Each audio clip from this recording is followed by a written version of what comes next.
আসসালামু আলাইকুম প্রিয় বন্ধুরা, আজকে আলোচনা করব আমাদের প্রিয় নবীজি হযরত মুহাম্মদ সাল্লাল্লাহু আলাইহি সাল্লাম এর ভবিষ্যৎবাণী পর্ব 12। আজকে আমরা 3টি ভবিষ্যৎবাণী আলোচনা করব। ভবিষ্যৎবাণী 1, খিলাফত 30 বছর চলবে। হযরত সাফিনা রাদিয়াল্লাহু তাআলা আনহু থেকে বর্ণিত, তিনি বলেন, আমি রাসূল সাল্লাল্লাহু আলাইহি সাল্লামকে বলতে শুনেছি, তিনি বলেছেন খিলাফত 30 বছর চলবে, অতঃপর রাষ্ট্রীয় শাসন হবে।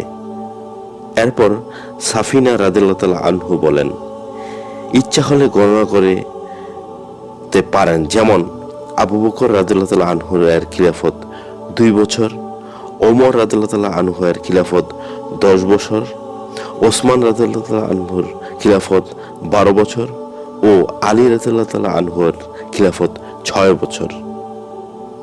আহমদ, তিরমিজি, আবু দাউদ, মিশকাত এই 4 জনের খিলাফত যোগ করলে 30 বছর হয়, যা আমাদের প্রিয় নবীজি হযরত মুহাম্মদ সাল্লাল্লাহু আলাইহি সাল্লামের ভবিষ্যৎবাণীর সাথে সম্পূর্ণ মিলে যায়।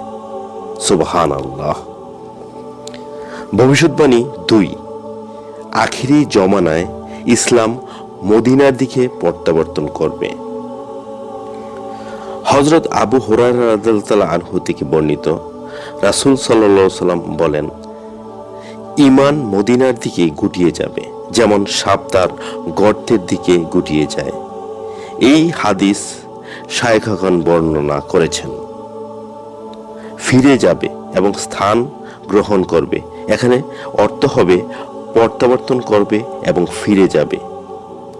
মিশকাত। ব্যাখ্যা, কিয়ামতের পূর্বে সর্বদিকে কুফরির প্রাধান্য পাবে।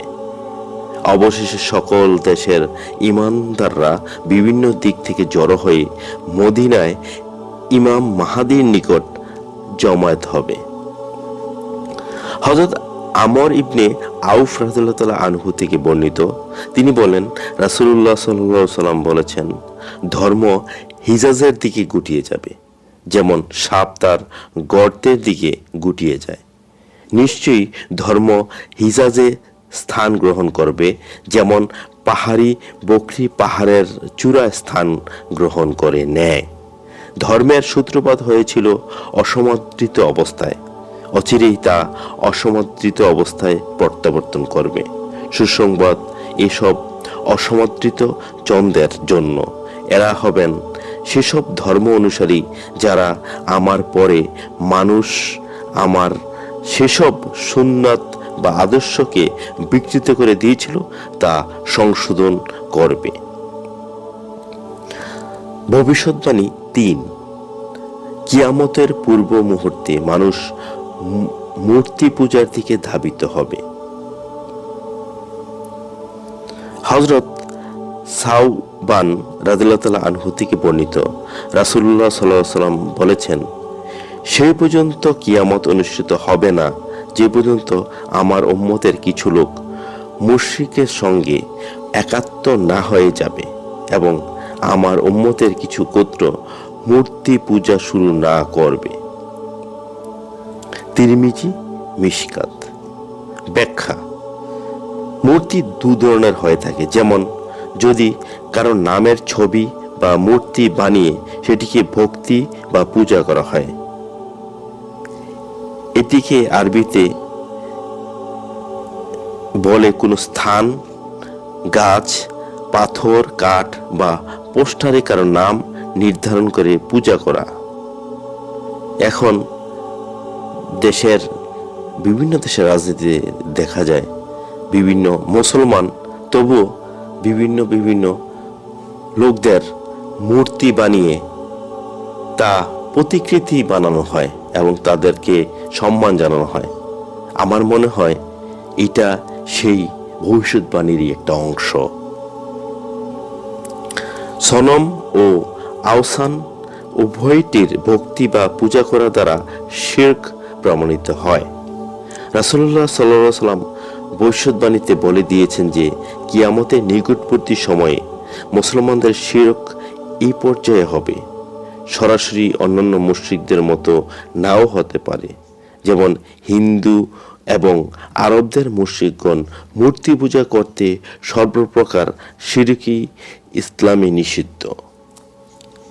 হযরত আবু হুরায়রা রাদিয়াল্লাহু তাআলা আনহু থেকে বর্ণিত, রাসূলুল্লাহ সাল্লাল্লাহু আলাইহি ওয়াসাল্লাম বলেন, সেই পর্যন্ত কিয়ামত আসবে না যে পর্যন্ত জুল খালাসা মূর্তি এর আশেপাশে দাউসের রমণীরা হেলে দুলে নিতম্ব নেড়ে প্রদক্ষিত না করবে। বুখারী, মুসলিম, মিশকাত। ব্যাখ্যা: আরবের ইয়েমেনে একটি সম্প্রদায় ছিল যাদেরকে দাউস বলা হতো। জাহিলি যুগে তাদের একটি মূর্তি ছিল, সেটিকে জুল খালাসা বলা হতো। প্রিয় নবী সাল্লাল্লাহু আলাইহি সাল্লামের নবুয়ত প্রাপ্তির পর তারা সবাই মুসলমান হয়ে গিয়েছিল এবং এক পর্যায়ে হযরত জারির ইবনে আব্দুল্লাহর নেতৃত্বে মূর্তিটি ভেঙে ফেলা হয়।